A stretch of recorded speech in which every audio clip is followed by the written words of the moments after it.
अस्सलाम वालेकुम वरहमतुल्लाहि वबरकातुहू। दोस्तों, मैं नफीस अकबर कासमी। आज कल मस्जिदों में देखा जा रहा है कि भीख मांगने वालों की बड़ी भीड़ लगी रहती है। नौजवान, बच्चे, बूढ़े, मर्द, औरत सभी मस्जिद के गेट में भीख मांगने आ जाते हैं। क्या इन लोगों का मस्जिद में इस सिलसिले में ऐलान कराना या ऐलान करना जायज़ है? अगर ऐलान हो जाए तो क्या इन लोगों को भीख देना जायज़ है? क्या फरमाते हैं इस सिलसिले में उलमाए किराम और मुफ्तियाने इज़ाम। चुनांचे किसी ने दारुल उलूम देवबंद से फतवा पूछा है। पहले हम अल्लामा यूसुफ बिन नूरी टाउन कराची का फतवा देखते हैं, फिर दारुल उलूम देवबंद का फतवा भी देखेंगे। सवाल: मस्जिद में भिखारी का भीख मांगना और नमाजियों का मस्जिद में भीख देना जायज़ है क्या?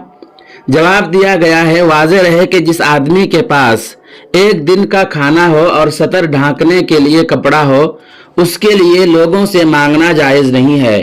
इसी तरह जो आदमी कमाने पर कादिर हो, उसके लिए भी सवाल करना जायज़ नहीं है। अलबत्ता अगर किसी आदमी पर फाका हो या वाकई कोई सख्त ज़रूरत पेश आ गई हो जिसकी वजह से वह इंतहाई मजबूरी की बिना पर सवाल करे तो उसकी गुंजाइश है, लेकिन मांगने को आदत और पेशा बना लेना बिल्कुल भी जायज़ नहीं है। हदीस शरीफ में आता है कि जो शख्स बिला ज़रूरत मांगता है, क़यामत के दिन उसका ये मांगना उसके चेहरे पर जख्म बनकर जाहिर होगा।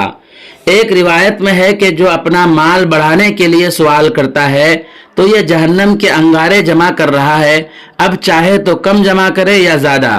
इसके अलावा मस्जिद में भीख मांगने की सूरत में मस्जिद के बहुत से आदाब की खिलाफ वर्जी भी लाजिम आती है। मसलन मस्जिद में शोर व शगब होना, नमाजियों की नमाज में खलल वाक़ होना, नमाजियों की गर्दनें फलांगना वगैरह। इसलिए मस्जिद में भीख मांगने से मुकम्मल इज्तिनाब करना चाहिए और लोगों को भी चाहिए कि जिनके बारे में इल्म हो कि ये पेशावर भिखारी हैं, ऐसे अफराद को भीख ना देकर उनकी हौसला शिकनी करें। ताहम अगर किसी ने चंदा दे दिया तो ये गुनाह और नाजायज़ नहीं है, और अगर कोई शख्स इंतहाई मजबूर हो तो उसके लिए कुछ शराइत का लिहाज रखते हुए मस्जिद में सवाल कर लेने की गुंजाइश है। वो शराइत ये हैं: नंबर 1, इससे किसी नमाजी की नमाज में खलल ना हो। नंबर 2, किसी को तकलीफ ना दी जाए, मसलन गर्दन फलांगना वगैरह। नंबर 3, मस्जिद में शोर व शगब न किया जाए। नंबर 4, चंदा ज़बरदस्ती ना लिया जाए और चंदा ना देने पर किसी को आर ना दिलाई जाए। ताहम बेहतर यही है कि बवक्ते ज़रूरत भी चंदा मस्जिद से बाहर किया जाए और ज़रूरत पर मस्जिद में सिर्फ ऐलान कर लिया जाए। दोस्तों, आइए अब हम देखते हैं दारुल उलूम देवबंद का फतवा। सवाल: मस्जिद में अक्सर लोगों को देखा गया है कि वो भीख मांगते हैं। कुरान व हदीस की रोशनी में बताएं कि ये देना और लेना जायज़ है या नहीं। मुफ्तियाने किराम ने जवाब दिया है, बिस्मिल्लाहिर्रहमानिर्रहीम, अगर वाक़अतन कोई साइल ज़रूरतमंद हो और सख्त मोहताज हो, वो इस तरह मुख्तसर अंदाज में ऐलान कर दे कि नमाजियों को परेशानी ना हो, तो देने और लेने में हरज नहीं। और बेहतर सूरत यह है कि मस्जिद में ये ऐलान लगा दें कि कोई साहिब चंदा करने या भीख मांगने के लिए ऐलान ना करें, बल्कि जिम्मेदारान मस्जिद या इमाम साहब से राबता करें।